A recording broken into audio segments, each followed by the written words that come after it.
जिम्मेदारी लेनी पड़ेगी। सरकार 5 सालों के लिए, 6 सालों और 7 सालों के लिए नहीं चल सकती। अगर आप सिर्फ विपक्ष को हर चीज की जिम्मेदारी दे रहे हैं, आपकी जिम्मेदारी है किसानों की आवाज को सुनना, आपकी जिम्मेदारी है, सरकार की जिम्मेदारी है। इस जनता के प्रति सरकार जवाब दे। सर मेरा आखिरी सवाल है, ये पहली बार नहीं है और प्रेसिडेंट से पहले भी अपोजिशन पार्टी नहीं जीती है, ये दूसरी बार है, कोई ना कोई हल निकलेगा। आपको क्या लगता है? How hopeful you are? देखिए, हल तब निकलेगा जब सरकार किसान की आवाज सुनेगी, तब हल निकलेगा। चलिए राष्ट्रपति जी से मिलना चाह रहे हैं तो उसमें क्या बुराई? सरकार अरे दादा माइक दे बहुत समझदार है, उनमें बहुत विवेक है। वे जानते हैं कि उनके साथ कौन है, उनके पक्ष में कौन बोलता है और उनकी आवाज को दबाने की कोशिश कौन कर रहा है। आज की मीटिंग के बाद आपको समाधान निकलेगा? पीछे पीछे पीछे आज की meeting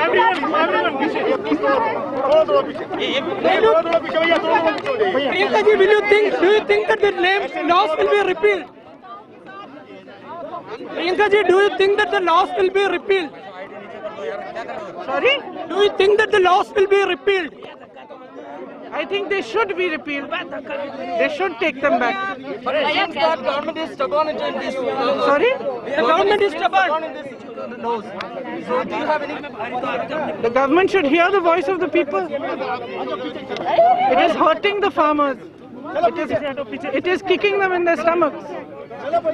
And it should hear their voice. They have been sitting for 1 month only saying, listen to what we are saying. The government is refusing. Prime Minister saying that Congress and other political parties are politicizing the farmers' protest. That is their habit. That is their habit. They always say the same thing. The fact is the farmers are in pain. The fact is that they have been sitting for 1 month at the border, only 22 kilometers away from the Prime Minister's house. And he has not gone to meet them. He has not gone to speak to them. So you are That is going to the fact. take the fight forward, madam? The Congress party? The Congress party has stood by the farmers from the beginning of this fight. हम किसानों के समर्थन में, उनके पक्ष में हमेशा रहे हैं। हमने हमेशा उनकी लड़ाई लड़ी है और आज भी लड़ेंगे। लेकिन प्रियंका मैम, जिस तरीके से किसान जो है दिल्ली के बॉर्डर पर लगातार इतनी सर्दी में बैठे आप तक कुचल रहे हैं, मांग कर रहे हैं कि राष्ट्रपति को मिलने दिया जाए। मैंने कहा ये एक लोकतंत्र है, देश के सांसद हैं, उनका हक है कि वो राष्ट्रपति जी से अगर कुछ कहना चाहें तो उनको मिलने दिया जाए। इसमें क्या हर्ज है? तारीख पे तारीख तो मिल रही है, इसके पर क्या कहना चाहेंगे मैम? कब तक चलेगा ये कॉन्सेप्ट?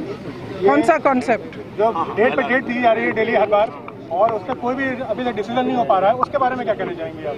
कब तक लिंगर ऑन करेंगे? देखिए, सरकार किसानों की आवाज सुन नहीं रही है, ये स्पष्ट है। नहीं तो कोई भी कुछ भी कहे, कोई कुछ भी करे, लेकिन किसान तो बैठे हैं ना बॉर्डर पे।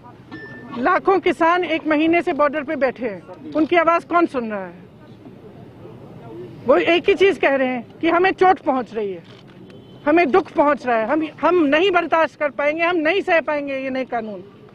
तो सरकार क्यों नहीं उनको वापस ले रही? गवर्नमेंट ने तो अपना स्टैंड बिल्कुल क्लियर कर दिया है कि हम इसको रोल बैक तो नहीं करेंगे और केवल इसका अमेंडमेंट कर सकते हैं। तो और जबकि फार्मर्स का कहना है कि इसको रोल बैक किया जाए, तो कैसे इसका डिसीजन बाहर आएगा? क्या इस पे सॉल्यूशन है?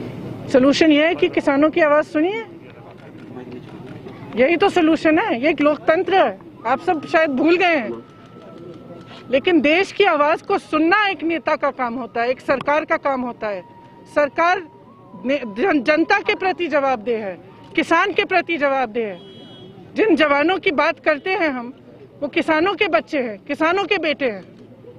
क्या उनके माता पिता की आवाज नहीं सुननी चाहिए?